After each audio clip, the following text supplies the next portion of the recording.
Cuando a Jesús le preguntaron por el tema del matrimonio, específicamente por el tema del divorcio que estaba de moda discutir en su tiempo, Jesús lo que hizo fue responder con vamos al comienzo. Les dijo, pero ustedes se van a acordar que al principio no fue así, sino que dejará al hombre a su padre y a su madre, se unirá a su mujer, etc. No estoy queriendo hoy tratar el tema de la disolución o no del vínculo matrimonial, sino de cómo respondió Jesús a esa pregunta, por qué lo hizo, porque Jesús es muy vivo y una de las cosas que él hizo y hacía es cada vez que hay alguna historia conflictiva o confusa, volver al principio, ir al principio.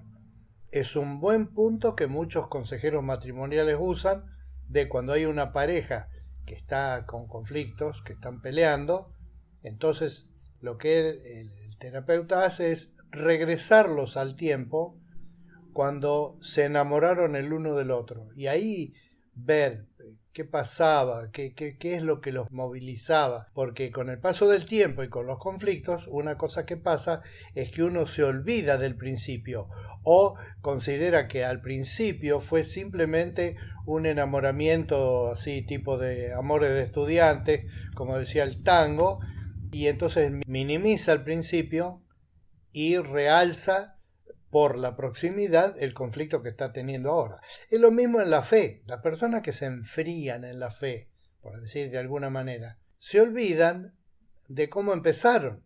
Es decir, te pregunto, ¿cuándo fue la primera vez que vos te diste cuenta que había un Dios y que te podías comunicar en cierta forma con Él? Como por ejemplo tener la noción de que Él, aunque es invisible, es transparente, lo podías considerar como una persona a tu favor, muy poderosa y muy misteriosa, en el sentido de poco a poco lo voy conociendo, pero más lo conozco, más me sorprende las cosas que se pueden conocer de él, que me hacen pensar que no conozco nada.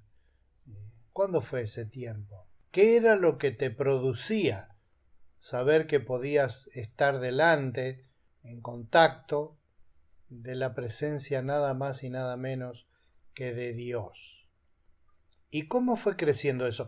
Ahora, ¿es igual que en aquel entonces? ¿Es mejor en algún sentido? ¿Es peor en algún sentido? ¿Cómo ha evolucionado esa relación? Que de paso es tipo también de otras relaciones, ¿no es cierto? La relación con los padres, con los hijos, con los amigos, con la relación en el matrimonio, todas las relaciones, porque en alguna forma están como pegadas a esa relación primaria que tenemos con Dios.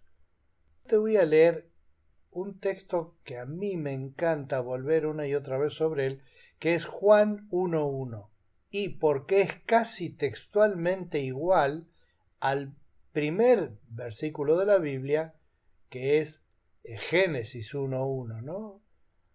Dice así Juan 1.1, en el principio ya existía el Verbo, y el Verbo estaba con Dios, y el Verbo era Dios.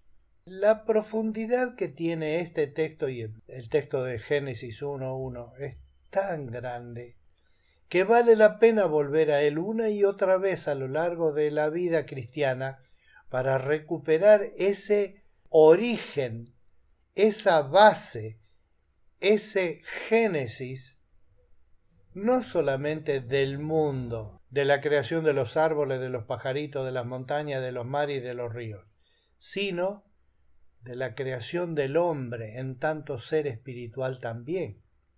De manera que esta mañana espero poder, es una dificultad esa que uno tiene que le gustaría no tener, cómo poder transmitir esto de que prácticamente no existe vida si no es vida en la presencia de Dios.